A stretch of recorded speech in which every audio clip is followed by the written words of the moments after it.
As we get started, first of all, we'd like to welcome our newest partner, Marriott, for joining today. Also, tomorrow's availability, 10:15 a.m. Central Time, will be a press conference with head coach Greg Berhalter, and 10:45 mixed zone for those of you in San Antonio prior to training. As always, if you'd like to get in a queue to ask a question, you can do so by virtually raising your hand. And we'll begin with Jonathan Tannenwald from the Philadelphia Inquirer. Thank you, Michael. Brian, this one's for you. Just wondering if you could reflect a little bit on your journey and sort of how it got you here and how long it took. And I'm sure you know that Jim Curtin still talks about you every once in a while, all these years later. And you look now at having Jack McGlynn and Nate Harriel in this camp. It's a local question, obviously, but what you've made of the Union's Academy since you left it. Thanks. Yeah, I think I've had a long road to get to this point. I started Player Development Academy in Jersey, and then I spent some time with Jim and BJ at Philly Union. And I went the college route, spent a couple years at Duke, got drafted by the Red Bulls, and spent a couple years there, and then went to Vancouver, had a couple good years, and fortunately, I've had good teammates and good staff that put me in positions to perform well, and earned a call up to the national team. Next will be Stephen Whitaker from the San Antonio Express. Hey guys, welcome to San Antonio. This is for both of you guys. What are y'all looking forward to most about your time here, and what stands out to you about Slovenia on Saturday? Yeah, I mean, this is the first time I've ever been in San Antonio. It seems like a great city so far. I'm definitely excited to get out there, with these guys and compete hard against a good Slovenia side. But hopefully, the energy in the stadium and, the fan base can push us through and carry us to a victory. Yeah, yesterday I had a chance to kind of explore the city a little bit. I have a buddy that plays for San Antonio, so he showed me around, and yeah, it's a cool city. I've enjoyed my time here so far, and yeah, like Miles said, looking forward to getting out on the field. It's been a long camp, and for a lot of us, our first time with the national team, and we're just looking to get out there and represent the red, white, and blue well.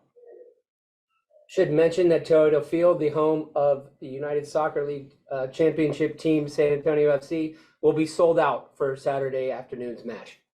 We'll continue with Charlie Bohm from MLSsoccer.com. Hey guys, thanks for your time today. Miles, I wanted to ask you a little bit about more about what you spoke with Doug McIntyre about recently, the decision you made this winter to sign with FC Cincinnati, and what went into that, not just that club, but also I know you had interest in Europe, but decided to stay for now with kind of a contract structure we haven't seen as much in MLS. Can you talk about the options that you had and how you feel about your decision and kind of what the next year or two is going to look like for you? Yeah, I mean, I think first and foremost, I'm very excited to be an FC Cincinnati player. I'm excited, to join that great team and continue to hopefully, win championships. Yeah, it was a decision that me and my family made. I think it's best for me on and off the field, and I'm happy to make that decision. And yeah, it's a 1+1. It's a deal that it's shaped kind of uniquely compared to other deals in the MLS, but it's about me kind of betting on myself, hoping to have one of the best years of my career this year, and continuing to push forward and move forward.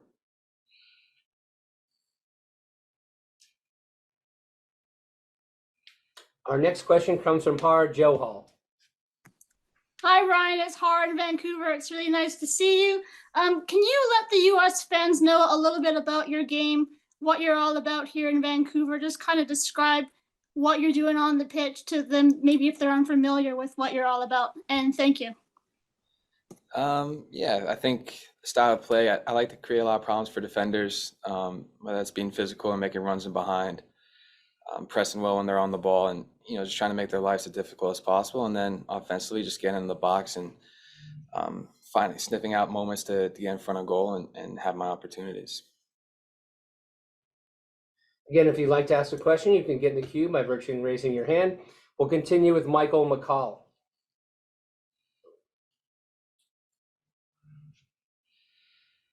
Barry, could you unmute Michael McCall, please? Hey there, Brian. Just another question for you from Vancouver.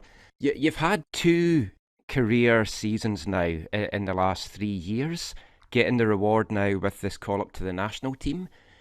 When you look back to when you were a little boy starting out, it's obviously a dream to play for your country. How much does this moment mean to you? And how do you hope to use this camp to now take it into the season, which is going to obviously get underway for you in less than a month now?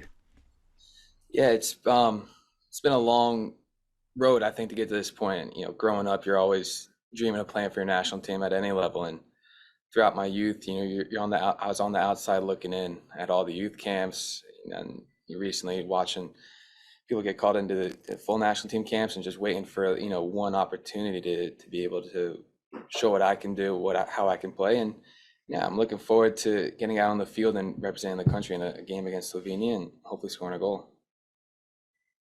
Next will be Brian Sciaretta from American Soccer Now.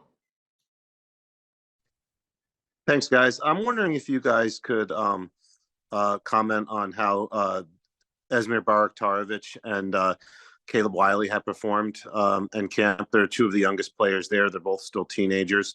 I'm wondering what your impression is of these guys coming into a situation like this, and what you've seen from them.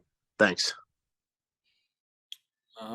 Yeah, I mean, obviously I was teammates with Caleb for the last few years. I know the qualities he has. He has great quality going forward, but also very athletic. You know, defensively, he's hard to get by.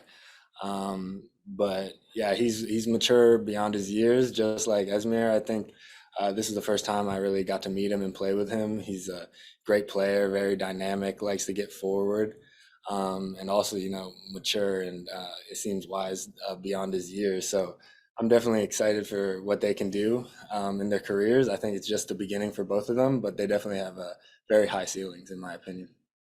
Yeah, just to piggyback off of Miles, I really enjoyed seeing Esmir play up close. Just dribbling is it's actually really fun to watch. I could see he's got a really bright future, and it's been awesome seeing it up close and personal. We'll go to Hector Lazzari. Thanks, Mike. Hey guys, it's Hector Lazzari for Claro Sports in Mexico City. We have the rights for the Olympics in all Latin America, and I wanted to ask you about that. This is a young camp, a lot of young players. Has Greg talked to you about the possibility of maybe being the main core of the squad in this camp for the Olympics? And are you excited of maybe having a chance to play in Paris next summer? No, he hasn't talked to us about any of that just yet. Yeah, I think in general, the U.S. has a great squad, a great U23 squad with plenty of players to choose from. But obviously, you know, when the U.S. goes and performs in the Olympics, it should be, you know, fun to watch. Yeah, just a point of information for you there, Hector. The Olympic roster, under 23, a total of 18 players. 3 players can be overage on that 18-player roster. In this camp and going into this match, 12 players on the roster are age eligible for the Olympic Games. We'll continue with Chris Hockman.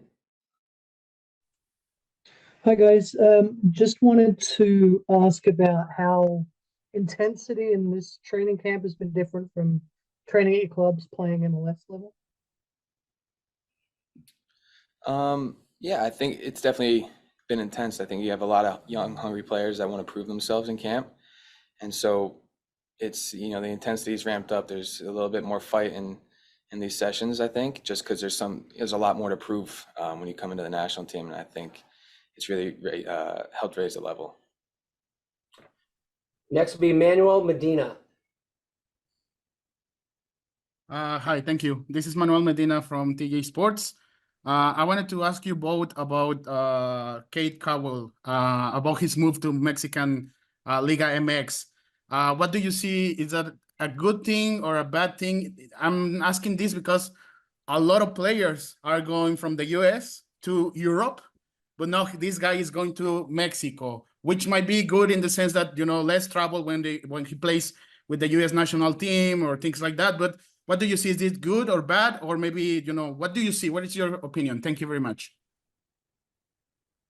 Yeah, I mean, I think Cade is a great, you know, bright young player.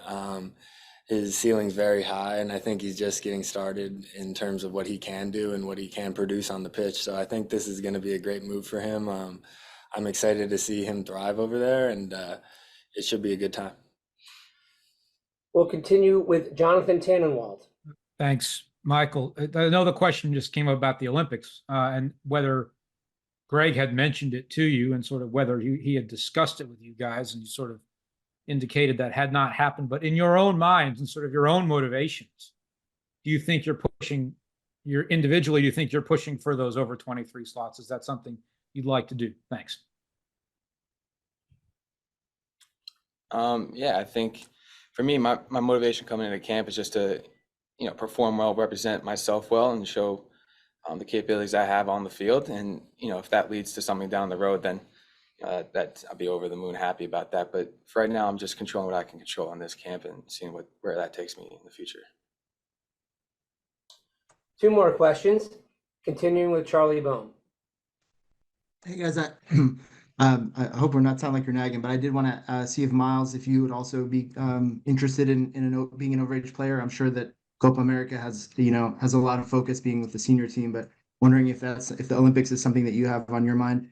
And then Brian, I also wanted to ask about your outlook for Vancouver's CONCACAF Champions Cup campaign. I think you guys start before anybody else this season, and how you think the squad is ready for that, and how you think you'll approach that tournament.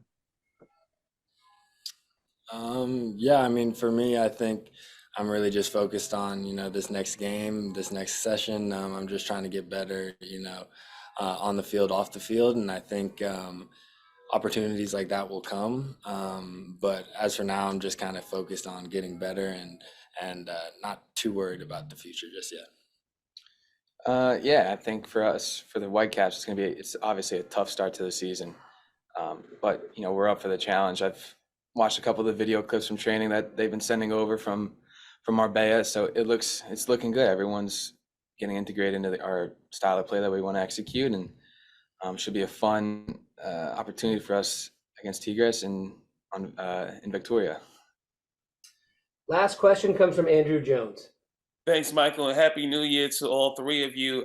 First, to Brian, how's been just the team bonding for you in camp, in terms of what's been the best team bonding that you've been able to do for any at least gathering and better to know teammates? And for Miles, with Shaq and you being the members of this side, has there been any young players that have been able to ask you and Shaq for advice about how to be on the national team and just getting experience from what you experienced?